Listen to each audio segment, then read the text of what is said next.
I feel like Roberto Luongo is going to smell fantastic. Yes. He has a look like he has a nice cologne collection. Oh, he's got to. Yeah. He's got to. I mean, better than the sweat that these goalies usually have. I feel like Ron Burgundy under all these lights. Yeah. Unique New York. The arsonist has oddly shaped feet. Peter Piper picked a peck of pickled peppers. There we go. We're ready. All right, where's he at? Yeah, all right. Bring on Roberto. All right, we are here with Panthers executive and soon-to-be Hall of Famer Roberto Luongo. Let's go. Like, this is in the building. Just an amazing situation. We grew up watching you, obviously, as Panthers fans, and it's just like, other than Powell Bure, like, and Ed Belfort, we never really had a Hall of Famer. Yeah. So it's exciting to have one on our team. So what was it like when you got the call? Well, first of all, thank you, and thank you for calling me an executive. That's the first time I know.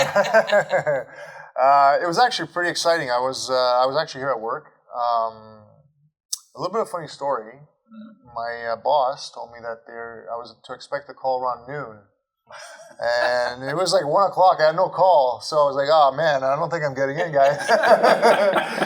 So he actually made a mistake. They actually called around 2 o'clock. And then finally I saw the number, and I was like, oh, my God. So I ran into my office and took it. And it was, obviously they gave me the whole song and dance, but it was pretty exciting. It wasn't like a time zone problem or anything. This is Toronto. It's the same Central time zone. Damn it. So second most saves all time.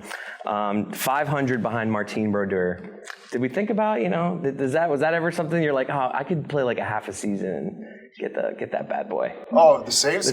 All time. Being second all time. I feel like, was that something that you ever... you know what? I was also coming up on most goals allowed all time, so I didn't want to get that one. So I was like, you know what? I might as well just call it here. Balance it out, yeah. That's hilarious. You were drafted by the Islanders, and you spent 24 games with them. You backed up Kevin Weeks and Felix Potvin. So what was it like going into the game for the first time in the NHL?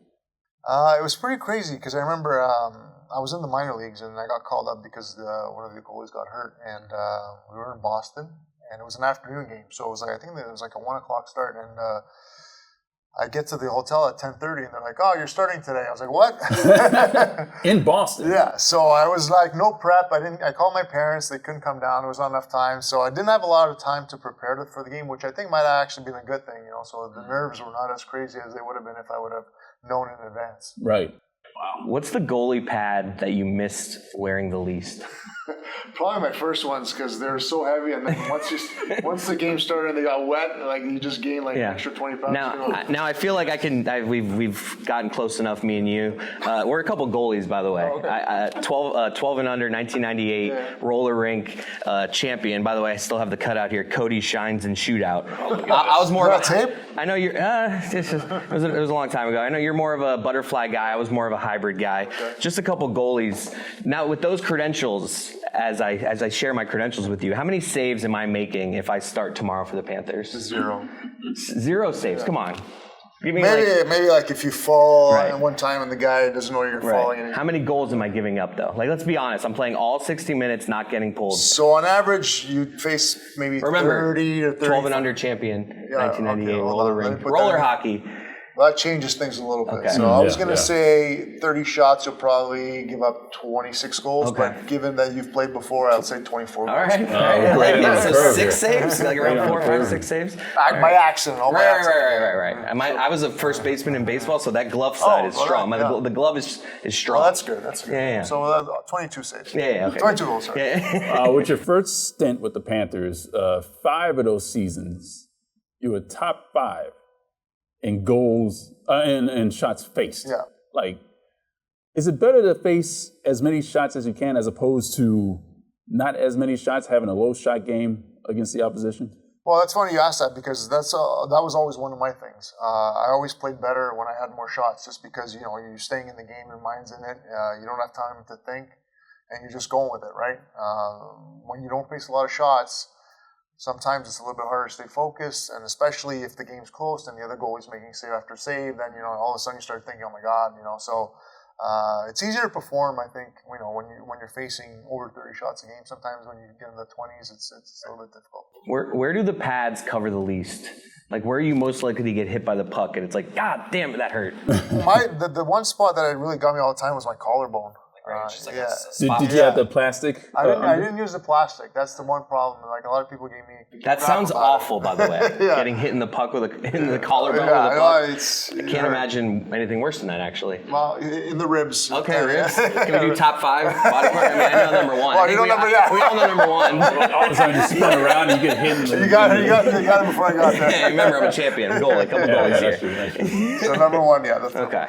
And what about coming off the bench? Like, either through the starting goaltender being injury or poor performance, coming off the bench, like that has to be like shell-shocking. Like, okay, now I'm into the game. Now I gotta get ready. I gotta get chilling. stretched out. I always watch loving goalies on the bench. The bench goalie, he's with the ball he's cap opening the on. door for people. Like I just think it always looks, and then it's all of a sudden you got to go in. I was actually the worst at that. Usually I always had like 2 or 3 hot dogs in me by the time that happened. So I would come in with my stomach not feeling great, but I didn't enjoy that part of actually playing the game just because, when I'm not playing, I'm not focused. Yeah. And then all of a sudden you got to go in and it's tough and you're cold, and so it wasn't a part of the game that I enjoyed. Well, the Panthers were in a situation where everybody was hurt and they had to go with the E-Bug situation there, the emergency backup goaltender. Just a random guy off the street. I don't know how this league does it. Well, they just pull somebody out of the stands and just go here, stop some pucks. Maybe you should do it, actually. I mean, like I said, you've got the experience, credentials. I mean, I've tried to put my name on the list. Have you? Addy always just ignores my emails. I'll put it nowhere. I know some people. I can get Speaking you on of the Panthers, how annoying is it that the Panthers got really good after you retired? Like literally, maybe I was starting to think maybe I was the problem.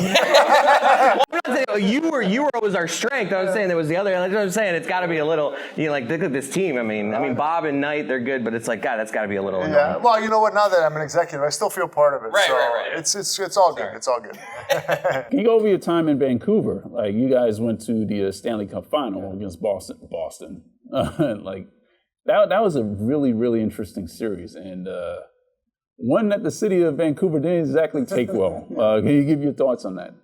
Yeah. Well, listen. I mean, I think it was the 3rd time, if I'm not mistaken, that they had gone to the finals. They had never won a Stanley Cup before, and we won the first 2 games of the series, so everybody was feeling good. We thought maybe that might be it, and we go to Boston. We got blown out both games. Come back to Van, we win 1-0. Go back to Boston, we get blown out again. So get to Game 7, nobody knew exactly what was going to happen. Unfortunately, we ended up losing that game, and we all know what happened afterwards. But yes, a lot of people, a lot of passionate people, but a lot of people that did that stuff were not really from Vancouver, I think. Oh, they came in. They came in from Calgary.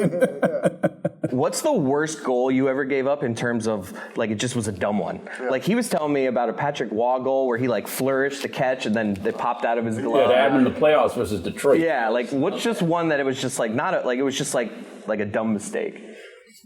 Where do I start? There's a lot. I know there's one goal that actually happened. I think it was maybe a couple of years before I retired. I was here in Florida. It was just literally a chip in from the red line, the middle of the ice, and the puck just kept coming to me slowly and slowly, but it was bouncing. Yeah. And it was coming, and then as I went to put my glove down, it bounced and it went that way instead of coming this way, and it went in. I've experienced that. Couple goalies. Yeah, I hate when that happens. I hate when that happens. Oh, that's bad. So handling the puck as a goaltender, like, that's been curbed now with the restricted zones, but back then it was like a free-for-all. Like, Martin Brodeur used to be able to do that. Now, when they were able to do that, it was more easier to shoot down the ice. Oh, scoring goals question? Is that where we're going at? You ever score a goal? How close you come? Close. I never even came close. Reason, you have dreams of it? I have an excuse, though, a valid excuse. Yeah. Like, when I play forward, I shoot righty. So when I played net, I had to shoot lefty. So it was kind of tough for me to, like, put a little, You said, so you played forward, so did you kind of get, like, did you have aspirations of being a forward, and then, like, someone was like, hey, this is where you'll be best? Actually, it was the opposite. I wanted to be goalie, but my parents wanted me to play forward. So I started when I was a kid, I started out as a forward for a few years, and then eventually they came into me, and I was able to live out my dream. Have you considered Hollywood, by the way? And you got to look to you. Has anyone ever, like, a Hollywood guy ever said, that would mean you I could see you in a monster movie. I could see you being, like, a henchman. You just got, like, you look like like you look like I don't want to mess with you. The Sopranos sequel. There you go. That's what I mean. Like, I could see you. Like no, so no. I mean, I've never gotten any offers. All right, I'm always willing to listen. There you go. The mindset of a goaltender, like what does it take? Especially when, as a kid, what does it take to be a goaltender? Well, you got to be a little bit messed up. You can't be totally normal because that doesn't work. Yeah, that's what they all say. But honestly, the position of goaltending is 80% of it is mental. Like, you could have all the skill in the world, but if mentally you're not strong, it doesn't work. So you have to be able to let things roll off your back. If you let in a bad goal, if you have a bad game, you got to be able to handle criticism. Because most of the times, if you win, you're the hero, but if you lose, it's your fault. So there's a lot of things that that go out and upstairs that you need to be able to. What's your oddest game day ritual, or what was? I used to take 5 to 6 poops a day. I love that. Yeah, you gotta stay regular. Is this like first when you wake up? Is this all at the arena? Like, are they spaced out? They're spaced out. So do you want me to go through the whole thing? I'd love you to. Yeah, absolutely. So like 1 in the morning. Yeah, of when I get course. up. Me and you're the same. Couple goalies cutting it up. In the morning, constitutional. Yeah, 1 when I get to the rink. Of course. After the post meal, after the pre meal. After the pre-meal. Yeah. 1 when I get up. Okay. 1 after the meeting before the game. Okay. So we're 4 in before the game. Yeah. Okay. And then 1 after Second period, second intermission. No, that only happened once. Okay. Only once. Oh, it wasn't a But bad the last situation. one is after warm-ups. Okay, so spectate. with my gear on. Oh God. That's a tough one. You have your own personal stall made? This is the I goalie gotta stall. use the handicap stuff. I mean, the locker room already smells bad with the gloves and the sweat. Now, Do you get used to that happens. smell? Do you get used to the locker room smell? You do. You must. Well, the guys. Especially your goalie pads. Yeah, I mean, the guys keep it clean. How often do you get new pads, or are you like? I used to get new pads maybe like 3 to 4 times a year. Okay. So by like a couple months in, this is. Yeah. Do you judge it by smell? It's like, all right, it's time. Well, I wish I could say that.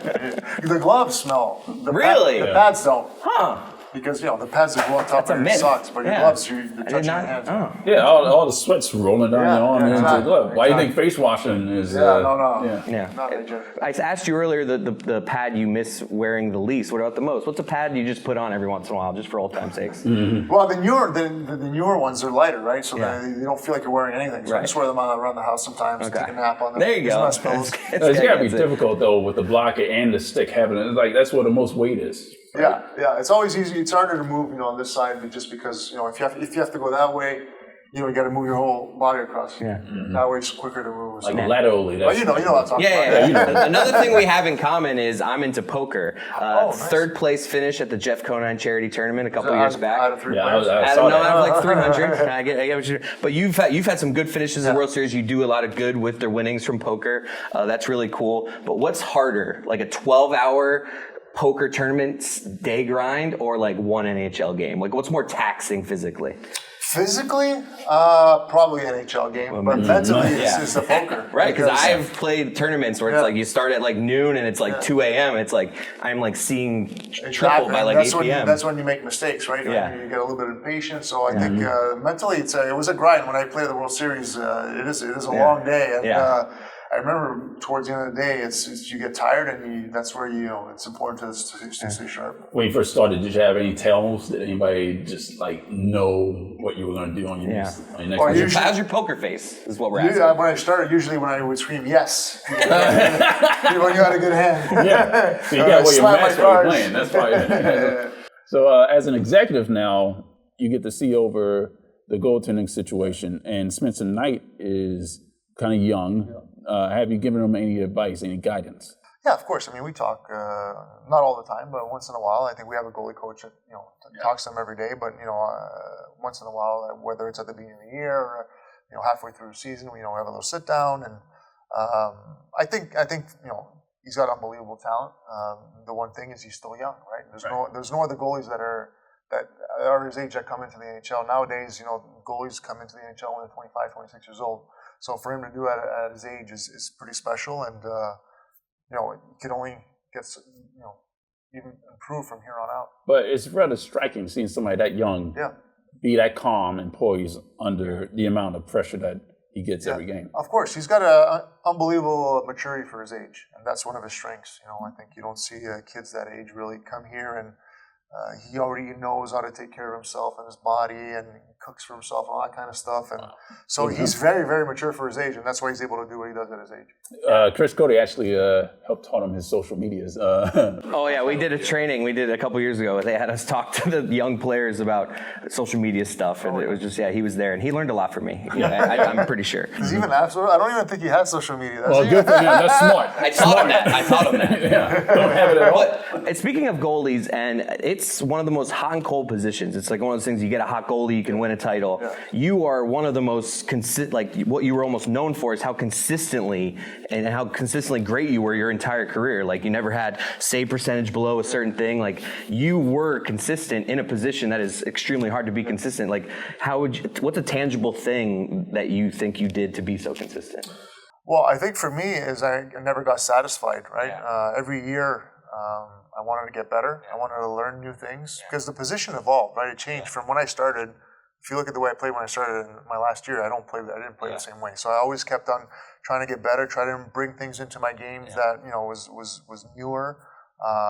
And that's it. I always wanted to be the best, so I always trying to get better every day. Do you ever what's the most bored you ever got at a game? When you just weren't getting shots and you're doing that thing where you're sitting down at your end, like, what do you look at? Like, if you do, I know you don't because you're as consistent as it gets, but there had to be one time in your career where you found your mind race. Like, what are you looking at when the puck's at the other end? The other end. I know, come on, there had to be one time when you were like, oh wow, that's a cool dance move that person. Like, come on, let's give me an example. Well, I do pick up at the Jumbotron. At the Jumbotron, they're dancing and stuff. The like fans that. chugging the beers. Yeah, I love that. Yeah. I enjoy that stuff. I love when they put two opposing players on the kiss cam. It's like, ha. I don't know if they can do that anymore. Yeah. You played almost 60,000 minutes. That's almost 1,000 hours. 41 days. I did the math. I wanted to figure out how much time has this man stood between the pipes. Isn't that cool that it's only 41 days? That's it. I mean, obviously you practiced a lot and stuff like that. 1,000 hours. Malcolm Gladwell says you have to do something 10,000 hours to be an expert. So you have a ways to go. Yeah. You've only been in there for 1,000 hours. I kind of feel crappy about going to the Hall of Fame now. Oh, I mean, I think you're still getting the standard's a little lower for goalie apparently. You don't need 10,000 hours. But what else you got? We got to let him go soon. What do you got? I got a couple of things. You've been traded 3 times. You know about the business of the game, but when you got that call saying that you're going to come back to Sunrise, what was going through your mind? Well, at that point, it was funny because it was actually game day, and I was during my pregame nap. I was getting ready to play the Arizona Coyotes that day, and interesting thing to wake up to, huh? Yeah. So I got the call. I was like, "Oh my god!" And I wasn't even sure if I was still sleeping yet, but it had been almost a year and a half that I'd requested a trade, and then nothing had happened. So I wasn't really expecting to get dealt at that time, and when I found out it was Florida, I couldn't believe it. That it actually did happen that way. Is it awkward requesting a trade? Because if I was at my job and I was just like, hey, I don't want to be here anymore. It's got to be awkward the next day, or is that just the agents handle all that, so you don't even talk about that with the coaches? Well, it wasn't awkward because it happened where the other goalie had started the playoffs over me at that point, so it was kind of more of a it was kind of a mutual thing. So it wasn't something where I was unhappy, and it was more of a mutual. They made the decision too, it seemed. Yeah, exactly. So it wasn't that bad. And finally, Parkland, you're a resident, that's your home, and you know everything that city's gone through. Why don't you give us your thoughts now that we're here? To this day, it's still incredibly sad, obviously, and we just all watched a court case in the last couple of months. So it's still very close to home. Every time you walk around the community, there's still signs everywhere that something horrible happened. But it's a great community, and I love living there. I think the people are awesome, and people come up to me all the time, about my speech, which they thank me for it. But at the end of the day, I don't want to be thanked for it. It was just, I think, something that we were all feeling, and that I'm glad that I was able to voice for everybody. Well, we appreciate you joining us today. Good luck on this awesome thing that you're about to have happen. We're going to be up there. Maybe we'll grab a beer. Yeah, sounds good. All right. Thanks, guys. Thanks. Hall of Famer Roberto Luongo. Yes.